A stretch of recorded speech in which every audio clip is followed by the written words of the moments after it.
Hello everyone, सभी को नमस्कार। मैं एम्स दिल्ली से रवि कुमार गुप्ता आपका हार्दिक स्वागत करता हूं आपके अपने इस यूट्यूब चैनल के ऊपर।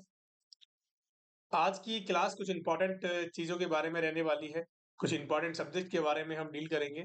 जैसे कि स्क्रीन पर आपको दिखाई दे रहा है कि एनाटॉमी के बारे में हम पढ़ने वाले हैं। जीआईटी सिस्टम की एनाटॉमी होने वाली है, ठीक है?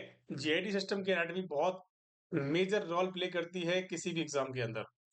अगर मैं ज़्यादा की बात करता हूँ कि सबसे ज़्यादा क्वेश्चंस कहाँ पूछे जाते हैं, तो सीएचओ जो एग्ज़ाम होता है, राजस्थान सीएचओ होता है, यूपी सीएचओ होता है, हरियाणा सीएचओ होता है। जितने भी सीएचओ लेवल के एग्ज़ाम्स होते हैं, वहाँ पे एनाटॉमी बहुत ज़्यादा इम्पोर्टेंट रोल प्ले करती है। तो किसी भी टॉपिक को हमें नहीं छोड़ना है। हम सारे टॉपिक्स को कवर करते हुए चलेंगे ताकि हमारा सिलेक्शन के चांसेस जो हैं वो बढ़ते चले जाएँ। आगे बच्चों बात समझ में। तो आज की क्लास आपके लिए बहुत ज़्यादा इम्पोर्टेंट रहने वाली है। क्लास को एंड तक देखेंगे। आज जो मैं आपको स्टार्ट कर रहा हूँ कि एनाटॉमी ऑफ जीआईटी सिस्टम। सबसे पहले इस जीआईटी को पढ़ने से पहले, एनाटॉमी को पढ़ने से पहले हम उन चीज़ों के बारे में डील करेंगे, जीआईटी सिस्टम को पढ़ने से पहले हम उन चीज़ों के बारे में डील करेंगे जो कि बहुत ज़्यादा इम्पोर्टेंट रहने वाली हैं। हर किसी की, किसी भी सिस्टम की जान होती है, उसको हम कहते हैं टर्मिनोलॉजीज़। कि टर्मिनोलॉजी जो होती हैं बच्चों वो किसी भी सिस्टम को पढ़ने से पहले पढ़ी जाती हैं। अगर आपको टर्मिनोलॉजीज़ आती हैं तो आपका जो सिस्टम होता है बहुत ही आसान हो जाता है।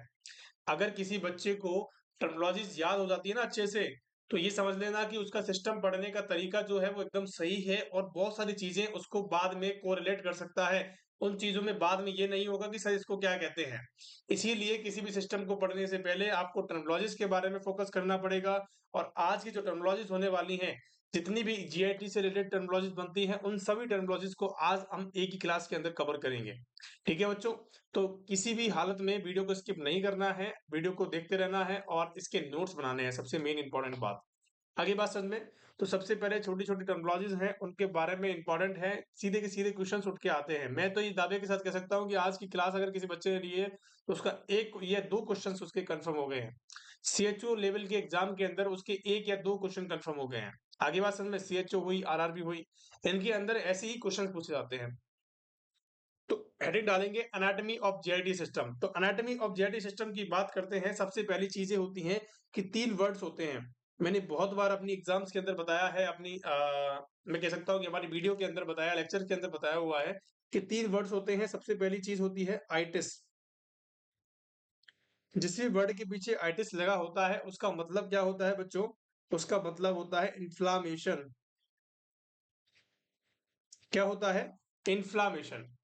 ठीक है। एक होता है स्कोपी। ये सारे वर्ड्स आपको बहुत बार देखने को मिलेंगे सिस्टम के अंदर। स्कोपी, जिस भी वर्ड के पीछे स्कोपी लगा हुआ है इसका मतलब क्या है? विजुअलाइज कर रहे हैं हम किसी चीज को, विजुअलाइजेशन कर रहे हैं। क्या कर रहे हैं? विजुअलाइजेशन।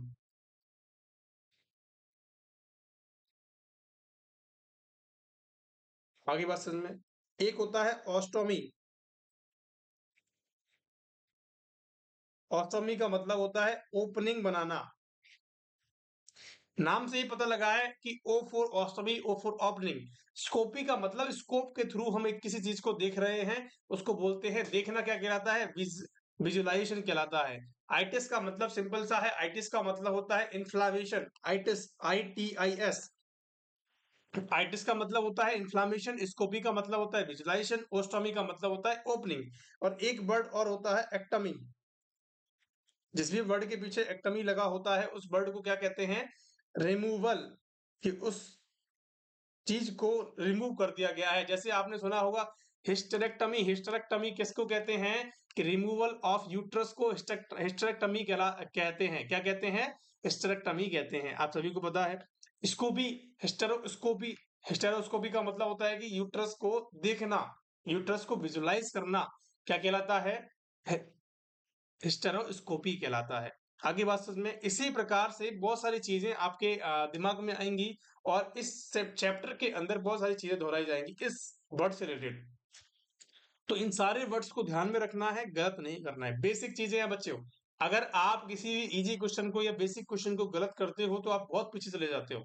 इसीलिए हमें क्या करना है? बेसिक चीजों पे ध्यान देना है, अपने इंपॉर्टेंट चीजों पे ध्यान देना है और जितनी भी हो सकता है हमसे बेसिक चीजों को नहीं छोड़ना है।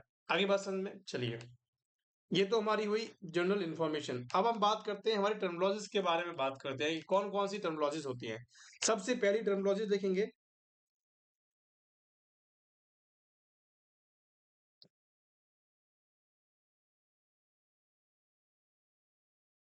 एक होती है डिस्फेजिया, एक होती है बच्चों डिस्फेजिया, दूसरी होती है, ध्यान देना बच्चों, है ना, डिस्पेजिया। दोनों के अंदर क्या फर्क है बच्चों? दोनों टर्मिनोलॉजी सेम टू सेम दिखती हैं, इतनी बार एग्जाम में पूछी गई हैं और हमेशा बच्चे कंफ्यूज हो जाते हैं।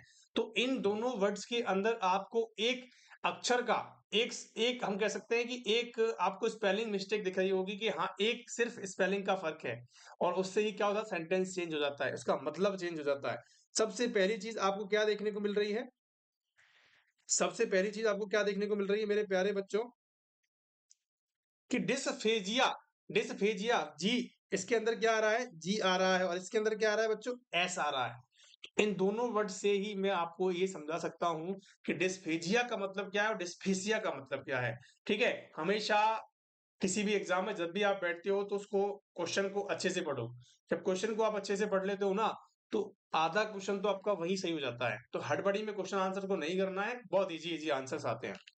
देखो, अगर G4, देखो G4 क्या होता है कि जी, जिस भी वर्ड के अंदर जी आ रहा है इसका मतलब गैस्ट्रिक से रिलेटेड है। गैस्ट्रिक का मतलब क्या होता है, स्टमक से रिलेटेड है। ठीक है, तो जी फोर क्या कहेंगे बच्चों हम? जी4 क्या कहेंगे कि भैया गैस्ट्रिक से रिलेटेड है, तो इसका मतलब स्वेलोइंग में कोई डिफिकल्टी आ रही है। डिस का मतलब होता है डिफिकल्टी, तो डिस का मतलब क्या है, तो डिफिकल्टी, तो डिफिकल्टी इन स्वेलोइंग, कि स्वेलो करने में, निगलने में, स्वेलो करने, सेलो का मतलब होता है निगलना। किसी बच्चे को नहीं आता तो प्लीज हिंदी में लिखेंगे, कोई शर्म वाली बात नहीं है यहाँ पे। ठीक है, तो डिस्फेजिया का मतलब मैंने आपको क्या बताया कि डिफिकल्टी इन स्वेलोइंग, निगलना, निगलने में तकलीफ का होना क्या कहलाता है, डिस्फेजिया कहलाता है। जी फॉर जिया, ठीक है, जिया जिया, तो जी फॉर जिया। और डिस्फेसिया, सिया, ठीक है, तो सिया मतलब क्या होता है, एज फॉर स्पीच, तो difficulty in speech, difficulty in speech मतलब कि बोलने में कोई दिक्कत होना, बोलने में कोई दिक्कत होना, इसका मतलब हकलाना, उसको क्या कहते हैं, डिस्फेसिया कहते हैं। ये दोनों वर्ड्स को लिखाना मेरा क्या मकसद था कि आपको इन दोनों वर्ड का मतलब जो है वो आइडेंटिफाई आप कर सको। देखो यहाँ पे भी एस आ रहा है, यहाँ पे भी एस आ रहा है, यहाँ पे भी एस आ रहा है, तो इस बात से आप पता लगा सकते हो कि डिफिकल्टी इन स्पीच क्या होता है, डिफिकल्टी इन स्वेलोइंग क्या होता है। ठीक है, जी4 गैस्ट्रिक से आपको ध्यान रखना है कि गैस्ट्रिक वाली प्रॉब्लम हो सकती है। गैस्ट्रिक वाली कौन सी प्रॉब्लम हो सकती है मेरे प्यारे बच्चों, कि स्वेलोइंग वाली प्रॉब्लम हो सकती है। आगे बात समझ में, दोनों टर्मिनोलॉजी। चलिए तीसरी बात करते हैं, तीसरी की बात कर लेते हैं। तीसरी टर्मिनोलॉजी कौन सी होती है? एक होती है ऑर्डिनोफेजिया, ऑर्डिनोफेजिया, ऑर्डिनोफेजिया का मतलब क्या है बच्चों? देखो, ऑर्डिनो वर्ड का मतलब होता है, ऑर्डिनो मतलब, ऑर्डिनो वर्ड का मतलब होता है कि पेनफुल सेंसेशंस होना, कहाँ पे, इन्फ्लामेशन हो जाना, कहाँ पे हो जाना बच्चों? अगर मैं आपसे कहूं कि देखो, ऑर्डिनोफेजिया का मतलब, डिस्फेजिया का मतलब मैंने आपको क्या बताया, समझो इस बात को, ध्यान रखना, समझो इस बात को। फिर डिस्फेजिया का डिफिकल्टी इन स्वेलोइंग, डिस का मतलब क्या बताया मैंने आपको, डिस का मतलब मैंने आपको बताया डिफिकल्टी, डिस का मतलब क्या बताया बच्चों, कि डिफिकल्टी किसमें हो रही है, किसमें हो रही है मेरे प्यारे बच्चों, स्वेलोइंग के अंदर हो रही है। मतलब फेजिया का मतलब क्या है, स्वेलोइंग। आई बात समझ में? क्या मेरी बात समझ में आ गई? चलिए, ये बात आपको समझ में आ गई है ना। अब देखो, जिया, फेजिया का मतलब मैंने आपको क्या बताया यहाँ पे, स्वेलोइंग। फेजिया का मतलब क्या होगा, स्वेलोइंग। और ऑर्डिनो का मतलब होता है पेन होना, कि पेनफुल स्वेलोइंग, जब भी आप निगलते हो तो आपको पेन देखने को मिलता है, उस कंडीशन को कहते हैं ऑर्डिनोफेजिया। ऑर्डिनो वर्ड का मतलब क्या है, ऑर्डिनो का मतलब होता है पेन होना, दर्द का होना, दर्द का महसूस होना, क्या कहलाता है, ऑर्डिनो कहलाता है। क्या मेरी बात आप तक पहुंच गई है? चलिए, तो हमने क्या क्या कहेंगे यहाँ पे, क्या क्या हमारा सेंटेंस रहेगा, कि पेनफुल, कि पेनफुल स्वेलोइंग।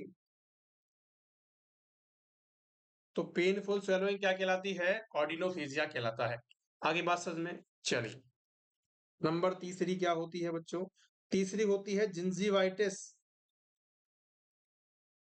कोई भी चीज समझ में नहीं आती है तो आप हमारे सपोर्टिव नंबर्स पे कॉल कर सकते हो, मैसेज कर सकते हो, हमारे डिस्क्रिप्शन के अंदर कमेंट कर सकते हो, और हमारे सपोर्टिव नंबर्स पे कॉल आप इस नंबर पे करेंगे तो आपको सारी चीजें आपको यहाँ पे सॉल्व कर दी जाएंगी। आगे बात समझने, व्हाट्सएप ग्रुप से आप हमारे जुड़ सकते हो, स्केलेटन नर्सिंग का बहुत बड़ा ग्रुप चलता है, वहां से आप जुड़ सकते हो। ठीक है, जहाँ पे डेली बेसिस पे क्वेश्चन आंसर्स तैयार किए जाते हैं और वहां पे सॉल्व किए जाते हैं। आगे बात समझ में, जिंजीवाइटिस का मतलब क्या होता है?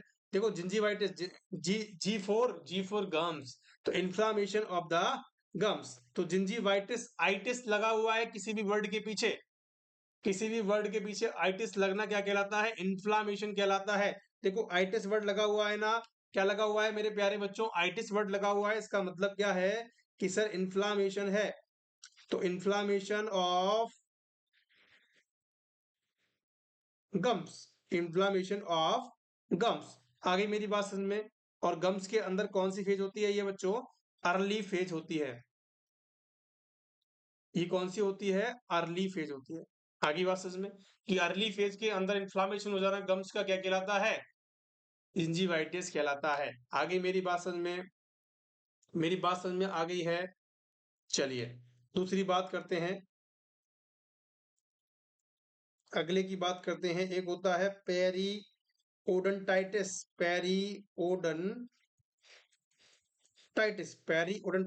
ओडनटाइटिस का मतलब क्या है मेरे प्यारे बच्चों? कि ये कौन सी फेज होती है? हमारी सेकंड नंबर की फेज होती है, मतलब कि लेटर फेज देखने को मिलती है। पेरी ओडनटाइटिस का मतलब होता है inflammation of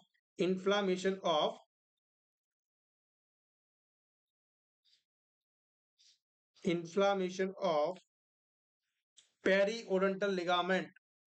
periodontal ligaments. Periodontal ligaments कहाँ पाए जाते हैं? हमारे गम्स के अंदर पाए जाते हैं, हमारे मसूड़ों के अंदर पाए जाते हैं। आगे बात समझ में, हमारे गम्स के अंदर पाए जाते हैं। जैसे कि मैं आपको बताता हूं कि अर्ली फेज मैंने आपको लिखाया है, अर्ली फेज। तो अर्ली फेज कौन सी होती है? जिंजिवाइटिस उसको बोलते हैं, इन्फ्लामेशन होता है, सिंपल। उसके बाद क्या होता है कि पेरी ओडेंटल लिगामेंट तक ये पहुंच जाती है बात, तो उसको बोलते हैं पेरी ओडेंटाइटिस। तो ये कौन सी होती है? लेटर फेज होती है। कौन सी फेज होती है? लेटर फेज होती है, मतलब कि ये फेज जो होती है वो थोड़ी बाद में होती है। सबसे पहले कौन सी होती है? जिंजिवाइटिस होगा, उसके बाद आपको पेरिओडोंटाइटिस देखने को मिलेगा, मतलब कि पेरिओडेंटल लिगामेंट्स का भी इंफ्लामेशन हो जाएगा। आगे मेरी बात समझ में, नंबर 5 की बात करते हैं। कौन सा होता है? स्टोमेटाइटिस। स्टोमेटाइटिस का मतलब क्या है? कोई बच्चा बता सकता है मेरे को? सारे बच्चों के दिमाग के अंदर एक ही चीज घुसी हुई है कि सर स्टोमेटाइटिस, इसका मतलब आइटिस का मतलब तो इन्फ्लामेशन होता है। कि इन्फ्लामेशन होता है, क्या होता है बच्चों? कि इन्फ्लामेशन होता है। तो इन्फ्लामेशन ऑफ किसका इन्फ्लामेशन होगा? पर ये कि भैया इन्फ्लामेशन ऑफ किसका होगा? स्टमक का होगा। बताओ फटाफट से, स्टोमेटाइटिस है तो इसका मतलब स्टमक से रिलेटेड है, तो स्टमक का हो जाएगा। लेकिन काफी बच्चा यहाँ पे बहुत ज्यादा गलती कर देते हैं, यही तो बात समझने की होती है।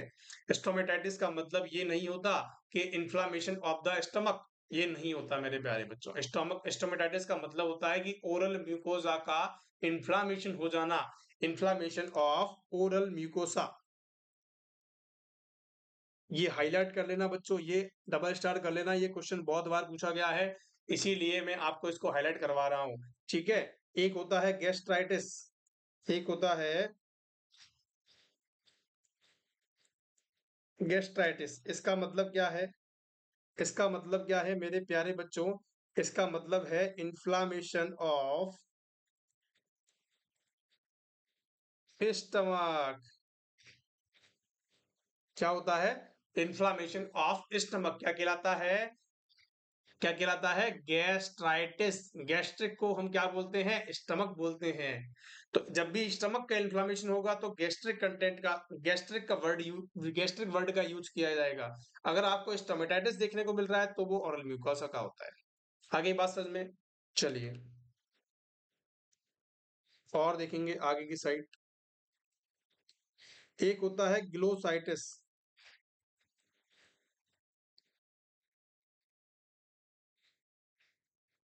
एक होता है ग्लोसाइटिस। ग्लोसाइटिस क्या होता है मेरे प्यारे बच्चों? ग्लोसाइटिस का मतलब क्या है कि इन्फ्लामेशन। देखो आइटिस लगा हुआ है, किसी भी वर्ड के पीछे आइटिस लगा होता है, इसका मतलब इन्फ्लामेशन।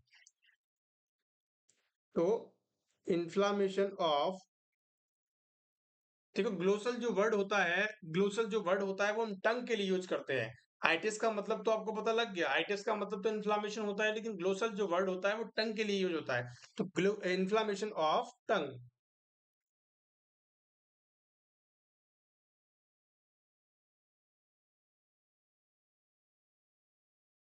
तो टंग का इन्फ्लामेशन हो जाना क्या कहलाता है? ग्लोसाइटिस कहलाता है। आगे बात समझ में कि टंग का इन्फ्लामेशन हो जाना क्या कहलाता है मेरे प्यारे बच्चों? क्या कहलाता है? ग्लोसाइटिस कहलाता है। आगे बात समझ में। अगला अगला देखेंगे। एक होता है चिलाइटिस। चिलाइटिस, चिलाइटिस क्या होता है? CHELITIS, चिलाइटिस। चिलाइटिस वर्ड का मतलब क्या है? चिलाइटिस वर्ड का मतलब देखो इन्फ्लामेशन तो होगा, आइटिस लिखा हुआ है तो इन्फ्लामेशन तो होगा। तो इन्फ्लामेशन ऑफ लिप्स, कि लिप्स का इन्फ्लामेशन हो जाना क्या कहलाता है? चिलाइटिस कहलाता है। लिप्स अपने होठों का इन्फ्लामेशन हो जाना चिलाइटिस कहलाता है। एक होता है चीलियोसिस। एक होता है चीलियोसिस। चीलियोसिस का मतलब क्या है? चीलियोसिस का मतलब होता है cracking of the lips.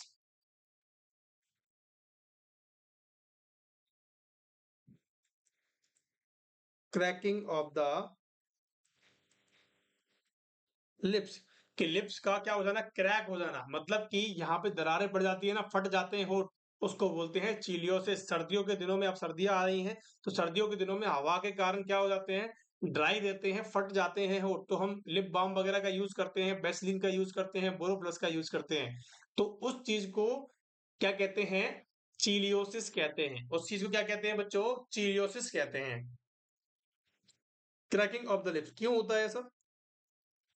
Deficiency, या फिर हम कह सकते हैं mostly seen in vitamin B two. Vitamin B two की डेफिशिएंसी से देखने को मिलती है। विटामिन बी टू की डेफिशिएंसी से क्या देखने को मिलता है? विटामिन बी टू की डेफिशिएंसी से आपको अपने क्रैकिंग ऑफ द लिप्स मतलब चीलियोसिस देखने को मिलता है। और विटामिन बी टू का नाम क्या होता है? फटाफट से कमेंट करके बताएंगे। विटामिन बी टू का नाम क्या होता है? राइबोफ्लेविन। राइबोफ्लेविन होता है। क्या मेरी बात समझ में आ गई है? ये बहुत सारे नाम होते हैं, बी वन का नाम अलग होता है, बी टू का नाम अलग होता है, इतने सारे क्वेश्चंस बनते हैं बच्चों, 100% एक क्वेश्चन आता है।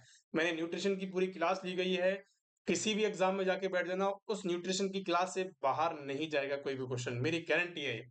आगे बात समझ में। चलिए, एक होता है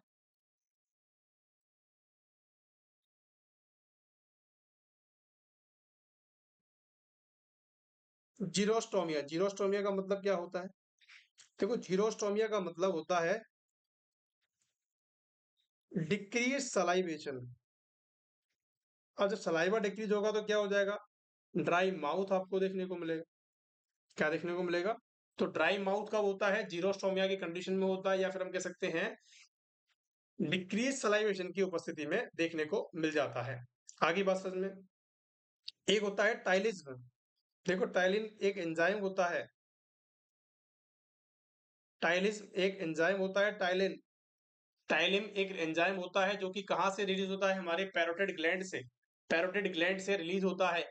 उसका टाइलिज्म का मतलब क्या है? Increase salivation. Increase salivation. Salivation का इंक्रीज हो जाना क्या कहलाता है? टाइलिज्म कहलाता है। क्या होता है बच्चों? टाइलिज्म कहलाता है। एक होता है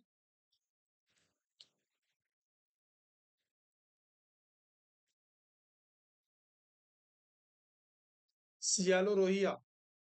एक क्या होता है? सियालोरोहिया, इसका मतलब भी क्या होता है? Increase salivation. इन दोनों बातों का ध्यान रखना बच्चों, इन दोनों बातों से क्वेश्चन पूछे जा सकते हैं आपसे कि दोनों का मतलब क्या है। सियालो का मतलब क्या होता है? सियालो का मतलब होता है सलाइवरी ग्लैंड। क्या होता है? दोनों का मतलब क्या होता है? सलाइवरी ग्लैंड होता है। आगे बात समझ में? चलिए, और एक और लिखेंगे, सियालोलिथियासिस का मतलब आपको पता है? सियालो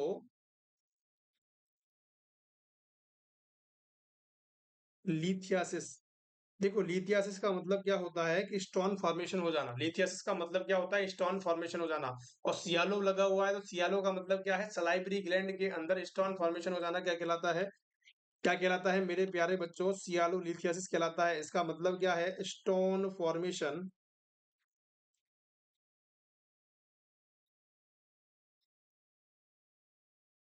फॉर्मेशन इन सलाइवरी ग्लैंड।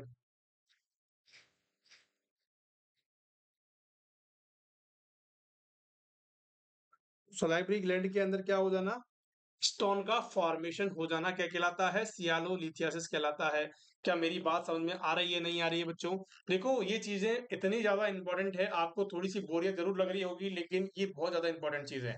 ये क्वेश्चंस आपसे 100% पूछे जाते हैं और बहुत इजी होते हैं इनमें नंबर लाना, क्योंकि आपको सटीक आंसर देना है। आपको सिर्फ सटीक आंसर देना है, इसमें कोई भी आपको कॉन्सेप्ट की जरूरत नहीं है। ठीक है? तो इन बातों का आपको ध्यान रखना है विशेष। ठीक है? चलिए, स्टोन फॉर्मेशन होता है लिथियासिस का मतलब। ठीक है? एक होता है सजोग्रेन सिंड्रोम, आपने सुना होगा।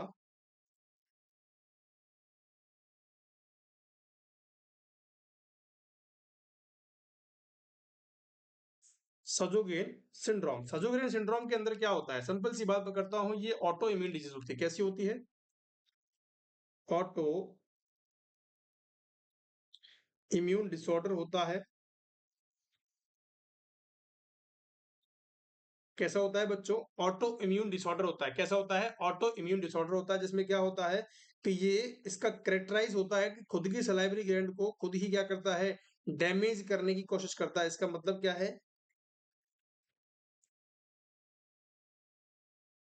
Characterized by damage of salivary gland. इसमें क्या होता है कि सलाइवरी ग्लैंड को डैमेज करने का काम करता है, जिससे क्लिनिकल मैनिफेस्टेशन क्या निकल के आते हैं? डिक्रीज सलाइवा देखने को मिलता है। पर डिक्रीज सलाइवा, या फिर हम कह सकते हैं कि आपको जीरोस्टोमिया की कंडीशन देखने को मिल जाती है। और हाँ, एक चीज और होती है इससे, ये हमारी सलाइवरी ग्लैंड को डैमेज करने का तो काम करता ही करता है, उसके साथ साथ हमें लैक्रियल ग्लैंड का भी डैमेज करने का काम, लैक्राइमल लैक्राइमल ग्लैंड कौन सी होती है? जो आंसू बनाने का काम करती है, जो हमारे टीयर्स बनाने का काम करती है, उस कंडीशन को क्या करता है? ये डैमेज करने का काम करता है। मतलब सलाइवरी ग्लैंड को डैमेज करेगा और हमारे लैक्राइमल ग्लैंड को भी डैमेज करेगा। अगर सलाइवरी ग्लैंड को डैमेज करता है तो क्या होता है? सलाइवा का रेट कम हो जाता है। और अगर लैक्राइमल ग्लैंड को क्या करता है? डैमेज करने का काम करता है, तो हमारी क्या कम हो जाती है बच्चों? हमारा क्या कम हो जाता है? टीयर्स कम हो जाते हैं, हमारे आंसू कम हो जाते हैं, तो डिक्रीज टीयरिंग। और जब डिक्रीज टीयरिंग होंगे तो ड्राई आइस देखने को मिलेगी, और इसमें माउथ ड्राई देखने को मिलेगा। आगे बात, इसमें सजोग्रेन सिंड्रोम के ऊपर बहुत सारे क्वेश्चंस बनते हैं, इसीलिए मैंने आपको बता दिया है। छोटा छोटा टॉपिक है, ज्यादा इंपॉर्टेंट नहीं है। आपको बस इसके बारे में पता होना चाहिए। ठीक है? अगर कभी क्वेश्चन बनता है तो आपको आना चाहिए। आपने नाम सुना है बिप्पल सर्जरी का? बिप्पल सर्जरी, ये एक बार आरआरबी के एग्जाम में पूछी गई है। 2019 का जो एग्जाम हुआ था आरआरबी में, 19-20 में हुआ था आई थिंक। तो उस कंडीशन के अंदर ये पूछी गई थी, बिप्पल सर्जरी क्या है? तो बिप्पल सर्जरी की बात करें तो इसका मतलब होता है पैनक्रियाटो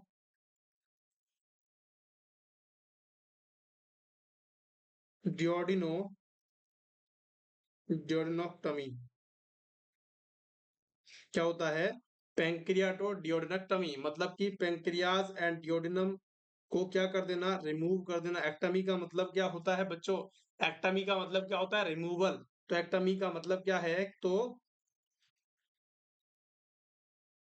रिमूवल ऑफ पैंक्रियाज एंड डियोडिनम कि डियोडिनम एंड पैंक्रियाज को क्या कर देना? रिमूव कर देना। क्या कहलाता है? बिप्पल सर्जरी कहलाती है। पैंक्रियाटो डियोडिनक्टमी कहलाती है। क्या मेरी बात समझ में आ गई है बच्चों? ये सारे जितने भी मैंने क्वेश्चंस आपको बताए हैं बच्चों बहुत ज्यादा इंपॉर्टेंट है। इनके अंदर बहुत सारी चीजें बनती है। अब देखो, एक होता है एट्रेसिया। एट्रेसिया होता है। एट्रेसिया का मतलब क्या होता है? एट्रेसिया का मतलब होता है ब्लॉकेज। क्या होता है? ब्लॉकेज होता है। एक होता है फिस्टुला। एक होता है जहां भी वर्ड फिस्टुला दिखाई दे कि एट्रिया एट्रेसिया दिखाई दे, एट्रेसिया का मतलब तो ब्लॉकेज हो गया। लेकिन अगर आपको फिस्टुला दिखाई देता है तो इसका मतलब है कि अबनॉर्मल कनेक्शन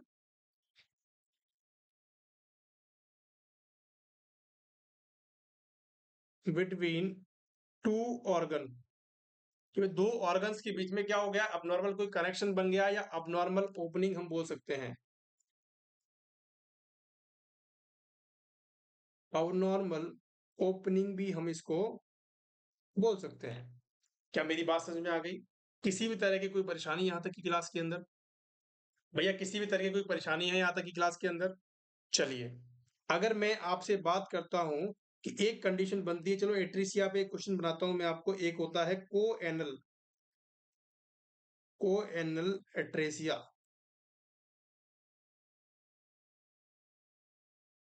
इसका मतलब क्या? देखो बहुत सारे बच्चे एनल को देख के एनएस की तरफ जाएंगे।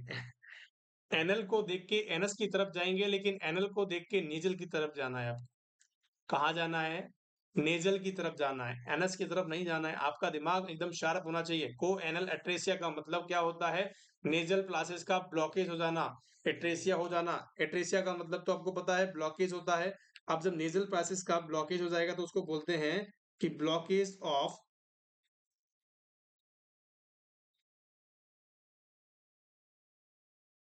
Nasal passage. कि भैया नेजल पैसेज का ब्लॉकेज हो जाना क्या कहलाता है? हमारा क्या कहलाता है बच्चों? को एनल एट्रेसिया कहलाता है। चलिए, आपको पता है हेमोरॉइड्स क्या होते हैं? हेमोरॉइड्स का दूसरा नाम होता है पाइल्स। और पाइल्स के ऊपर मैंने क्लास ली हुई है, बहुत ज्यादा इंपॉर्टेंट है। देखो हेमोरॉइड्स का मतलब क्या है? इन्फ्लामेशन ऑफ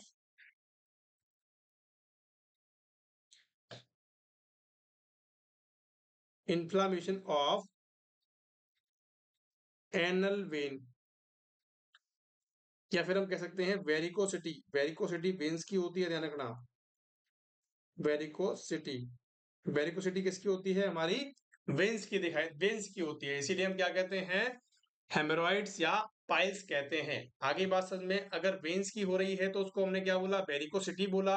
अगर आर्टरी की होगी तो क्या बोलेंगे? एनेरिज्म बोलेंगे। क्या बोलेंगे? एनेरिज्म बोलेंगे।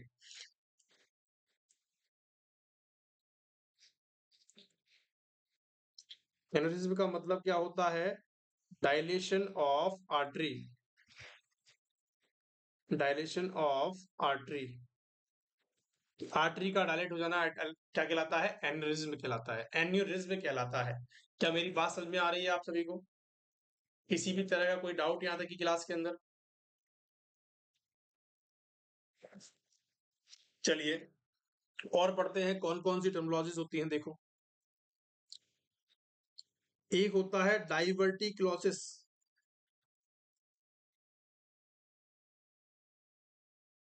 डाइवर्टिक्लोसिस का मतलब क्या होता है? डाइवर्टिक्लोसिस का मतलब क्या होता है? देखो डाइवर्टिक्लोसिस का मतलब होता है डाइवर्ट हो जाना। क्या हो जाना? डाइवर्ट हो जाना। तो इसका मतलब होता है out pouching of intestinal fold.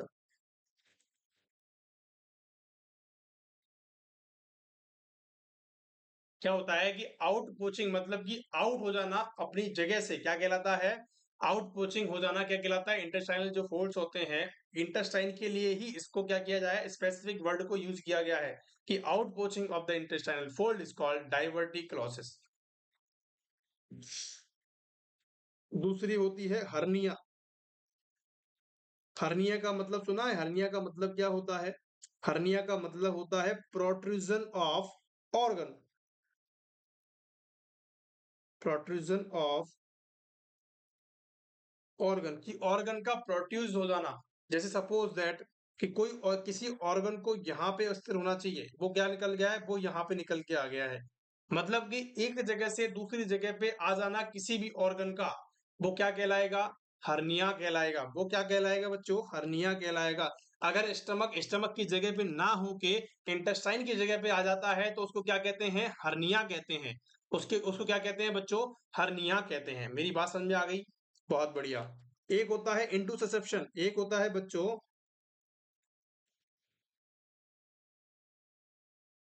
इंटूसेप्शन। इंटूसेप्शन का मतलब क्या है मेरे प्यारे लाल लालियों? इंटूसेप्शन का मतलब होता है टेलीस्कोपिंग। टेलीस्कोपिंग का मतलब होता है टेलीस्कोपिंग ऑफ, या फिर हम कह सकते हैं टेलीस्कोपिंग। टेलीस्कोपिंग का मतलब होता है फिसलना, स्लिप होना। एक दूसरे के ऊपर स्लिप हो जाती हैं चीजें, जैसे कि इंटेस्टाइन की बात करें तो एक दूसरे के ऊपर हो जाना क्या कहलाता है? टेलीस्कोपिंग कहलाती है, या फिर हम कह सकते हैं इंटूसेप्शन कहलाता है, फिसलना।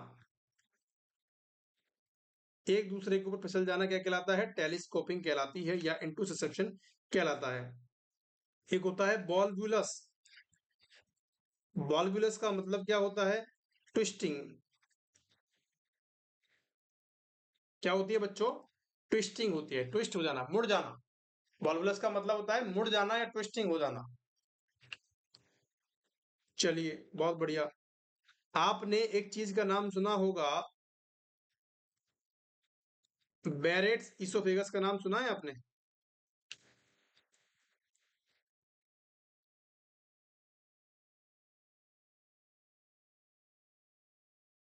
बैरेट्स इसोफेगस या बैरेट्स इसोफेजाइटिस,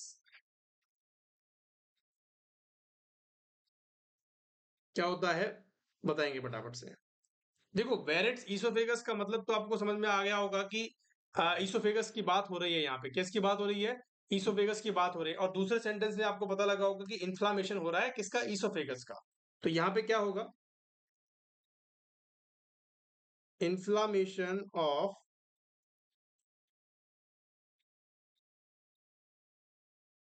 इसोफेगस क्यों होता है? इसका मोस्ट कॉमन कॉज है जीईआरडी। क्या है? जीईआरडी। क्योंकि क्या होता है कि जीईआरडी के अंदर आपका जो एसिड होता है, स्टमक का जो हाइड्रोक्लोराइड होता है, वो क्या करता है? बार बार इसोफेगस में आता है।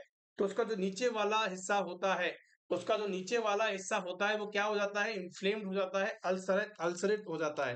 कैसा हो जाता है? अल्सरेट, या फिर हम कह सकते हैं इन्फ्लामेशन हो जाता है, तो हम कह सकते हैं अल्सरेशन। कह सकते हैं ulceration of oesophagus or inflammation of oesophagus. आगे बात समझ में। एक होता है chorda tympani syndrome. Chorda tympani syndrome. Chorda tympani syndrome का मतलब क्या है? देखो आपने पहली बार सुना होगा शायद कॉर्डा टिम्पेनी सिंड्रोम क्या होता है, लेकिन मैं आपको इसमें बताता हूँ कॉर्डा टिम्पेनी सिंड्रोम का मतलब क्या है। देखो लिखेंगे पहले फिर मैं समझाता हूँ। अब normal connection between chorda tympani branch of facial nerve and sweat gland, उससे क्या होता है? इंक्रीज स्वेटिंग ड्यूरिंग मील।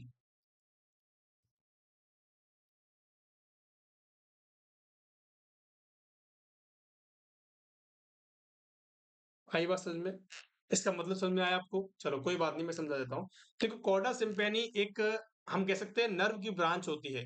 अगर मैं आपसे कहूँ कि abnormal connection between the chorda tympani branch of facial nerve की एक ब्रांच होती है कॉर्डा टिम्पेनी, ठीक है? अगर उसका कनेक्शन कहाँ से हो जाए? स्वेट ग्लैंड से, ये मतलब पैदा होने के साथ-साथ ही होती है चीज़ें, ध्यान रखना। ये जेनेटिक या फिर हम कह सकते हैं कि पैदा होने के साथ-साथ ये सिंड्रोम लेके पैदा होता है बच्चा। अगर उसको खाते समय पसीने आते हैं, ऐसा होता है अगर किसी व्यक्ति को खाने के समय पसीने आ रहे हैं, वो खाना खा रहा है, उसको बहुत ज़्यादा पसीने आ रहे हैं, तो इसका मतलब कौन-सा सिंड्रोम है उसको? कॉर्डा टिम्पैनी सिंड्रोम है। कौन-सा सिंड्रोम है मेरे प्यारे बच्चों? कॉर्डा टिम्पैनी सिंड्रोम है। इस बात को पक्की समझ लेना, ठीक है? क्योंकि इसके अंदर ऐसा ही होता है कि जब भी खाना खाएगा पेशेंट को उसको क्या आएगा? उसको क्या देखने को मिलेगा? उसको स्वेटिंग देखने को मिलेगी और वो भी बहुत ज़्यादा। आ गई बात समझ में? तो इस कंडीशन के अंदर आपको क्या-क्या चीज़ें देखने को मिली कि ये सारी चीज़ें क्या होती हैं, टर्मिनोलॉजीज़ के अंदर आनी जाती हैं। चलिए एक और होता है एक्कालेशिया कार्डिया। एक्कालेशिया कार्डिया। अब इसके अंदर क्या होता है, ये बड़ा इंपॉर्टेंट है। इसके अंदर क्वेश्चन पूछा गया है। इसके अंदर क्या होता है कि decrease peristaltic movement, decrease peristalsis in lower oesophagus.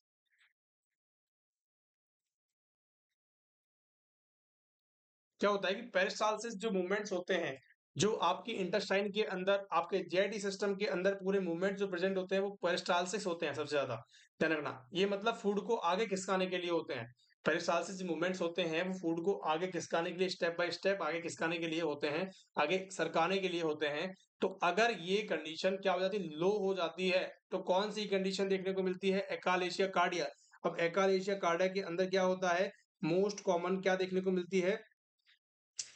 क्या देखने को मिलता है? अगर मैं आपसे बात करूं कि मोस्ट कॉमन आपको क्या साइन देखने को मिलता है? Bird beak sign.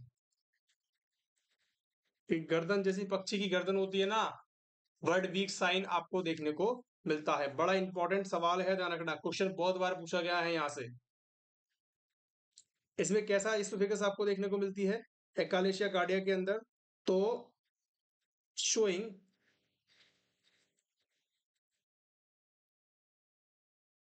Narrow oesophagus, showing narrow esophagus during barium swallow।